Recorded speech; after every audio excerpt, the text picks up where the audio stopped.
بسم اللہ الرحمن الرحیم۔ نبی اکرم صلی اللہ علیہ وسلم نے ارشاد فرمایا، صحیح مسلم کی روایت ہے، فرمایا سیکون فی آخر امتی اناس یحدثونکم بما لم تسمعوا انتم ولا آباؤکم۔ سرکار فرماتے ہیں میری امت کے آخر میں کچھ ایسے لوگ پیدا ہوں گے جو تمہیں ایسی باتیں بتائیں گے جو نہ تم نے کبھی سنی ہوں گی نہ تمہارے آباء و اجداد نے سنی ہوں گی۔ اور سرکار فرماتے ہیں فَإِيَّاكُمْ وَإِيَّاهُمْ، او میرے غلاموں سن لو، ان لوگوں سے بچ کے رہنا۔ فَإِيَّاكُمْ، اور اپنے آپ کو ان سے بچا کے رکھنا۔ اس کے آگے آقا کریم علیہ السلام نے دوسری روایت میں ارشاد فرمایا کہیں ایسا نہ ہو وہ لوگ اپنی باتوں سے تمہیں گمراہ کر دیں، وہ لوگ اپنی باتوں سے تمہیں فتنے میں ڈال دیں۔ اور فرمایا تھا قرب قیامت فتنے بارش کی طرح برسیں گے، جن فتنوں میں ایک عظیم فتنہ دور حاضر کا مرزا جیلمی ملعون ہے۔ اب اس نے ایک نیا شوشہ چھوڑ دیا، کہتا ہے جی جو بندہ قرآن کو ہاتھ میں پکڑتا ہے اس کو ایک ثواب ملتا ہے، جو قرآن کو اوپر دیکھتا ہے دوسرا ثواب ملتا ہے، اور جو پڑھتا ہے اسے تیسرا ثواب ملتا ہے۔ لہٰذا صحابہ کرام نہ پکڑتے تھے نہ اوپر سے دیکھتے تھے، مصحف تو ہوتا نہیں تھا، وہ زبانی پڑھتے تھے، لہٰذا ان کو ایک ثواب ملتا ہے۔ آج جو قرآن پکڑ کے اوپر سے دیکھ کے پڑھتا ہے اسے 3 ثواب، جو موبائل سے پڑھتا ہے اسے 2 ثواب، اور صحابہ کو 1 ثواب۔ ہر صورت میں آپ کو صحابہ سے زیادہ ہی ثواب ملتا ہے، الیاذ باللہ تعالی۔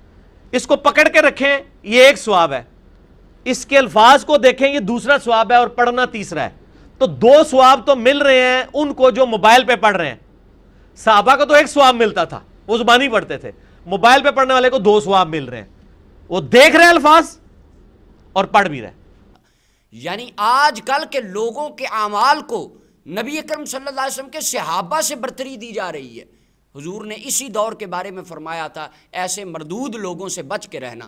حالانکہ نبی اکرم صلی اللہ علیہ وسلم نے ارشاد فرمایا، سنن ابی داؤد جلد نمبر 2 صفحہ 292 کی روایت ہے، آقا کریم علیہ السلام فرماتے ہیں میرے غلاموں خبردار لا تسبوا اصحابی، میرے کسی صحابی کو کبھی برا نہ کہنا۔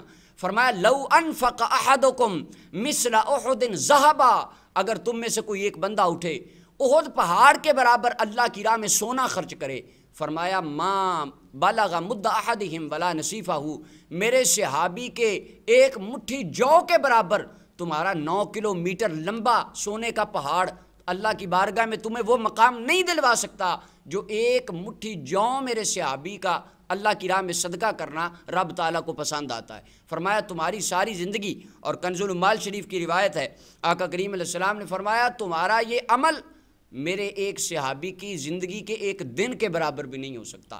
اب آج کہا جاتا ہے نہیں جی آپ کو صحابہ سے زیادہ ثواب ملتا ہے، نعوذ باللہ۔ آپ دیکھیے کتب سیرت کے اندر بے شمار ایسے واقعات ملتے ہیں، نبی اکرم صلی اللہ علیہ وسلم غزوہ میں ہیں، ایک صحابی اونٹنی پہ آتے ہیں، چہرہ ودھا کو دیکھتے ہیں، دل بدل جاتا ہے، اپنی اونٹنی پر سوار کی حالت میں آقا کریم علیہ السلام پر ایمان لے آتے ہیں، حضور پہ کلمہ پڑھتے ہیں، اونٹنی سے اتر کے حضور کے قدموں کو چومنے کے لیے آگے بڑھتے ہیں، ٹھوکر لگتی ہے، گر جاتے ہیں، اپنی ان کی گردن کی ہڈی ٹوٹتی ہے، روح نکل جاتی ہے۔ اللہ کا قرآن اس بندے کے بارے میں بھی کہتا ہے وَكُلًّا وَعَدَ اللَّهُ الْحُسْنَىٰ، اللہ نے اس سے بھی جنت کا وعدہ فرما لیا، کیونکہ زندگی میں انہوں نے ایک نظر آنکھ بھر کے ایمان کی حالت میں چہرہ ودھا کی زیارت کی ہے، اور اس عمل سے بڑا عمل دنیا کائنات میں رب نے رکھا ہی کوئی نہیں۔ جس نے ایک مرتبہ آقا کریم علیہ السلام کے چہرے ودھا کو دیکھا، حضور فرماتے من رآنی مسلمن، جس مسلمان نے مجھے ایمان کی حالت میں ایک مرتبہ دیکھ لیا اللہ نے اس پر جہنم کی آگ کو حرام فرما دیا۔ آج کون مسلمان ہے جو اٹھ کے کہے کہ میں جنتی ہوں؟ صحابہ کرام کی جماعت وہ جماعت ہے جس کے بارے میں اللہ کا قرآن کہتا ہے وَكُلًّا وَعَدَ اللَّهُ الْحُسْنَىٰ، جو بعد میں آئے پہلے آئے درجے اگرچہ متفاوت ہیں، اللہ تعالیٰ نے سب کو جنت عطا فرما دی۔ عبداللہ ابن مبارک سے کسی نے پوچھا السوائق المحرقہ میں ہے کہ حضرت عمر بن عبدالعزیز افضل ہیں یا حضرت امیر معاویہ افضل ہیں؟ تو آپ نے فرمایا کہ امیر معاویہ کا وہ لمحہ جو نبی علیہ السلام کی صحبت میں گزرا، اس لمحے کے دوران امیر معاویہ کی سواری کے نتھنے میں جو گرد و غبار پڑی عمر بن عبدالعزیز اس کے برابر بھی نہیں ہو سکتے۔ اللہ نے محمد کے صحابہ کو اتنا اونچا مقام عطا فرمایا۔ یہ بات 14 صدیوں میں کسی نے نہیں کی، حالانکہ ائمہ کرام باقی حدیثیں تمام مجتہدین ائمہ کرام محدثین پڑھتے تھے۔ حضور نے فرمایا جس نے مجھے دیکھا اسے 1 مرتبہ مبارک، جس نے مجھے نہیں دیکھا مجھ پہ ایمان لائیں گے اسے 7 مرتبہ مبارک۔ اب اس کا یہ مطلب نکال لیں کہ ہم سارے نعوذ باللہ صحابہ سے افضل ہو گئے۔ ہمارا یہ عقیدہ ہے اہل سنت و جماعت کا، پوری دنیا کائنات کے تمام لوگوں کو جمع کر کے ایک زندگی کا مجموعہ بنا لیا جائے، کروڑوں اربوں سال لوگوں کو عمر مل جائے، ہر رات لیلۃ القدر کی رات بن جائے، ہر دن یوم عرفہ کا دن بن جائے، پھر بھی کوئی آدمی ساری زندگی قیام کرے، روزے رکھے، جہاد کرے، تمام اولیاء، کتب، ابدال، غوث العظم، تابعین، تبع تابعین مل کر بھی رحمت کائنات کے ایک صحابی کے درجے کو نہیں پا سکتے۔ اللہ نے اپنے محبوب کے صحابہ کو اتنا بلند مقام عطا فرمایا۔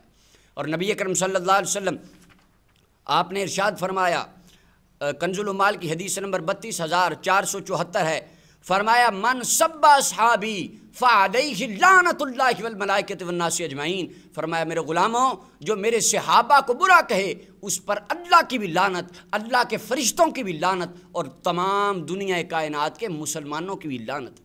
آج ان کے بارے میں نرم گون نہیں جی، پھر کیا ہو گیا؟ انہوں نے تو ایک مسئلہ ہی بیان کیا ہے، تو سرکار نے اس بندے کی طرف سے لعنت نہیں کی، یہاں پر بات غیرت مند مومن کی ہوئی ہے۔ انہوں نے فرمایا غیرت مند مومن کی طرف سے اس بندے پر اللہ کی لعنت۔ حضور علیہ السلام ارشاد فرماتے ہیں، فرمایا لکل شیء اساس، ہر چیز کی ایک بنیاد ہوتی ہے، واساس الاسلام حب اصحابی واہل بیتی، اور اسلام کی بنیاد اللہ نے میرے صحابہ اور اہل بیت کی محبت پر رکھ دی ہے۔